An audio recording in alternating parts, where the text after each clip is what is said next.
Iya, tadi kita saksikan apa yang disampaikan dan perdebatan tadi, dan kini kita akan segera menyaksikan baik cuplikan dari pasangan atau cawapres Mahfud. Masalahnya apa? Masalahnya banyak korupsi dan inefisiensi di sektor-sektor pertumbuhan ekonomi, yaitu di sektor konsumsi, belanja pemerintah, ekspor impor, dan investasi. Jadi dengan demikian karena banyak korupsi, dan itu memang betul terjadi. Coba lihat, berdasar hasil SIGI, Transparansi Internasional, korupsi terjadi di lembaga legislatif, eksekutif, dan yudikatif secara besar-besaran. Korupsi juga terjadi di 3 matra alam kita ini. Kita menginjak bumi, ada korupsi di tanah dan pertambangan. Kita ke laut, ada korupsi di masalah kelautan. Kita melihat udara, pesawat terbang kita, ternyata di udara juga banyak korupsi. Akibatnya apa? Rakyat miskin.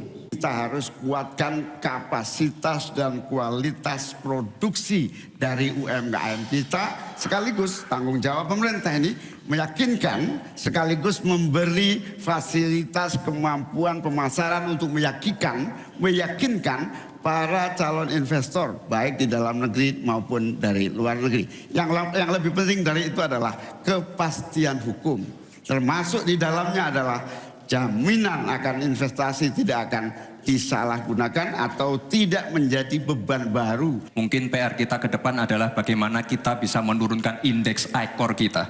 Kita ingin indeks ICOR kita turun ke angka 4 atau 5%, sehingga investasi akan naik dan akan menumbuhkan trust juga dari para calon-calon investor. Lalu ini yang perlu kita garis bawahi. Kita ingin akses untuk logistik harus terkoneksikan sehingga distribusi bisa menurun. Lalu untuk UMKM ini memang PR kita ke depan juga.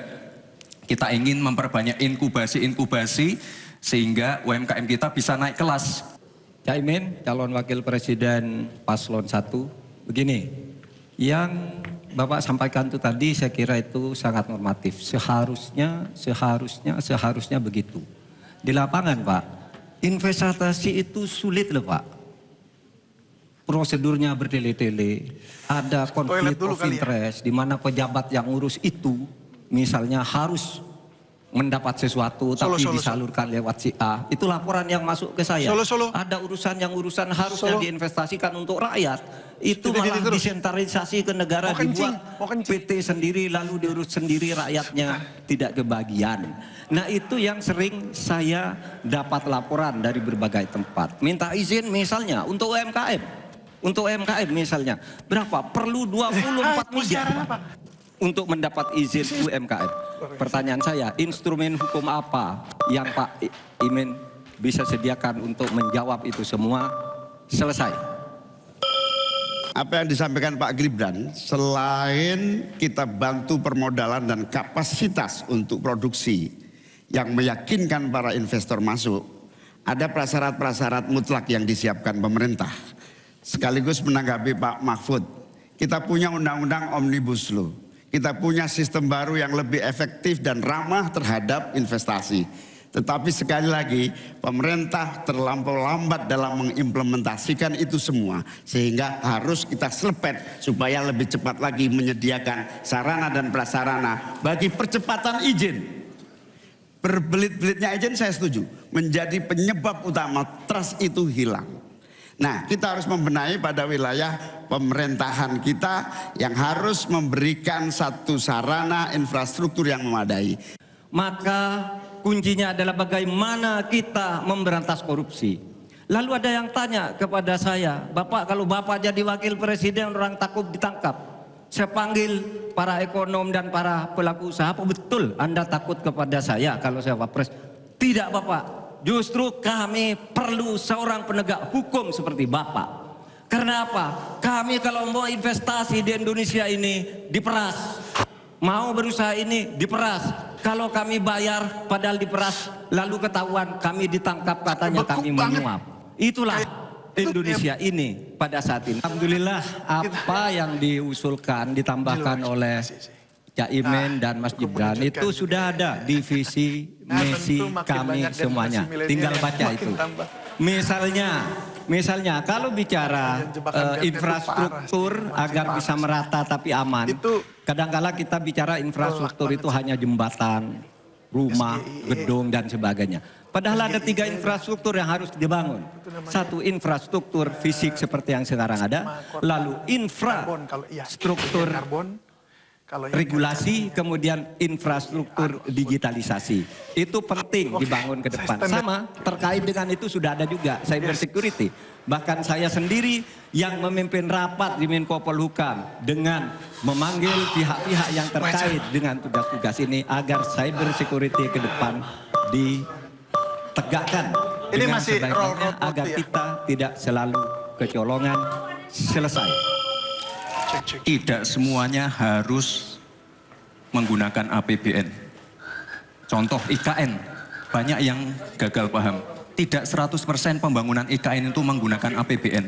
Yang digunakan hanya 20%. Sisanya adalah investasi dari swasta dan investasi dari luar negeri. Ini yang banyak yang gagal paham. Lalu kita mengacu ke pertanyaan, infrastruktur fisik atau SDM, dua-duanya penting dan dua-duanya harus dijalankan secara paralel. Saya ingat sekali Gus Muhaimin dulu sempat ikut meresmikan dan potong tumpeng di IKN. Ini gimana? Ini nggak konsisten. Dulu dukung, sekarang nggak dukung karena menjadi wakilnya Pak Anies yang mengusung tema perubahan.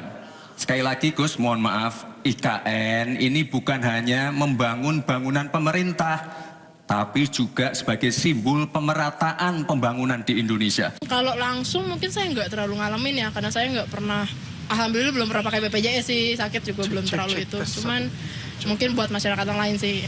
Manfaat mungkin secara langsung dari pembangunan infrastruktur, jalan, penerangan, walaupun memang ada beberapa jalan mungkin di musim penghujan yang bolong gitu kan, tapi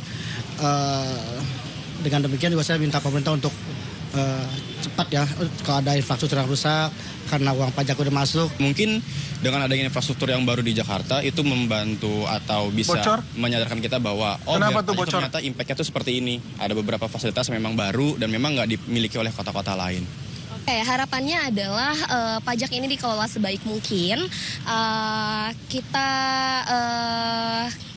dialokasikan untuk hal-hal yang memang baik untuk masyarakat Indonesia. Salah satunya infrastruktur, ada jalan-jalan di Indonesia khususnya yang masih perlu adanya perbaikan-perbaikan itu.